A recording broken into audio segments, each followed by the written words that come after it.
आज बात करेंगे कि अबॉर्शन होने के बाद आपको किन बातों का ख्याल रखना है कि वापस से मिसकैरेज एटलीस्ट ना हो। मैं हूं डॉक्टर खुशबू आनंद, मिलेनियम आईवीएफ में कंसल्ट। सबसे ज़रूरी बात तो अबॉर्शन होना किसी भी पेशेंट के लिए और फैमिली के लिए बहुत ही चैलेंजिंग रहता है। इमोशनल और फाइनेंशियल दोनों सेटबैक्स लगते हैं, बट बेसिकली कुछ ऐसी चीज़ें हैं एटलीस्ट आप नेक्स्ट मिसकैरेज को अवॉइड कर सकते हो। तो सबसे पहले ज़रूरी बात तो अबॉर्शन चाहे मेडिकल हो या सर्जिकल हो या आपने ही करवाया हो या फिर डीएनसी के थ्रू उसको सर्जिकली किया गया हो, किसी भी परिस्थिति में चूंकि अबॉर्शन के टाइम पे बच्चेदानी का मुंह जो है वो थोड़ा सा खुला हुआ रहता है और ब्लड जो है वो फ्लो रहता है। तो मैंने पिछले भी वीडियो में बताया कि ब्लड बेसिकली एक कल्चर मीडिया है, तो उस दौरान इन्फेक्शन होने के चांसेस आपके बढ़ जाते हैं। ऐसी स्थिति में आपको मेडिकली अबॉर्शन हुआ है फिर भी आपको एंटीबायोटिक का कोर्स ले लेना चाहिए। आप अपने डॉक्टर से मिलके, डॉक्टर आपके कंडीशंस को देख के एंटीबायोटिक का एक कोर्स लेना चाहिए।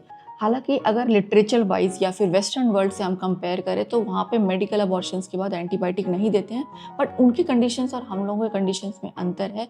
इंडिया में इन्फेक्शन का rate as compare to western world थोड़ा सा ज़्यादा। दूसरी ज़रूरी बात कि अगर आपको जो वैक्सीनेशंस है, अगर आपका वैक्सीनेशन शेड्यूल किसी कारणवश अधूरा है, आपने रूबेला, एमएमआर, हेपेटाइटिस बी या फिर फ्लू वैक्सीन के अगर नहीं लिए हैं शॉट्स, तो एटलीस्ट आप ट्राई कीजिए कि अबॉर्शन के बाद उनको ले लीजिए।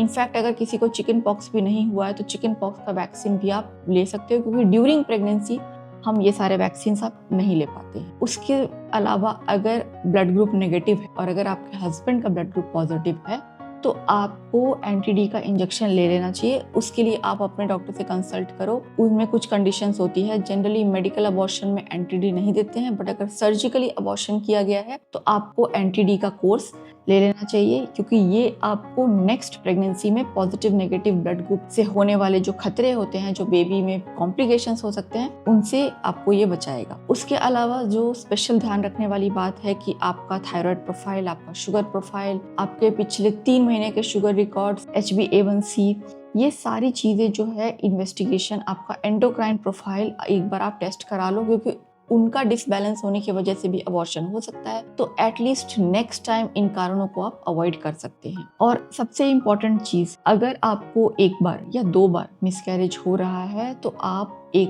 बार उसका डिटेल जेनेटिक टेस्टिंग करवा लो, क्योंकि कई लोग ये क्वेश्चन पूछते हैं कि इनसे हम अबॉर्शन को प्रिवेंट करने के लिए क्या कराएं। तो मैंने कई वीडियोस में बताया है कि जेनेटिक रीजन जो है वो 50% मिसकैरेज का रीजन है, और इसको आप किस तरह से आप अपने प्रोडक्ट ऑफ कंसेप्शन का कैरियोटाइपिंग या साइटोजेनेटिक टेस्टिंग, ये सारी टेस्टिंग्स आप करवा लो। और लास्टली इम्पोर्टेंट चीज हिस्ट्रोस्कोपी। हिस्ट्रोस्कोपी इसलिए जरूरत रहती है कि कई बार क्या होता है कि बच्चेदानी के बीच में कुछ पार्टीशन होता है या कुछ पॉलिप होता है या फिर दोनों के बच्चेदानी में बीच में एक सेप्टा होता है, तो ये सारे रीजंस की वजह से भी मिसकैरेज होता है। अगर छोटा सेप्टा है या फिर बच्चेदानी के शेप में कुछ प्रॉब्लम है तो वो अल्ट्रासाउंड से जनरली मिस हो जाता है, तो वो दूरबीन विधि से, हिस्ट्रोस्कोपी से वो आसानी से पता लगाया जाए। सो ये वीडियो उन लोगों के साथ शेयर कीजिए जिन लोगों ने 1 या 2 मिसकैरेज फेल किए हैं। बट लास्टली मैं ये कहना चाहूँगी कि अगर आपके 2 या 3 भी मिसकैरेज हो जाते हैं बट फिर भी आपको एक हेल्दी प्रेगनेंसी होने का चांस 75% रहता है,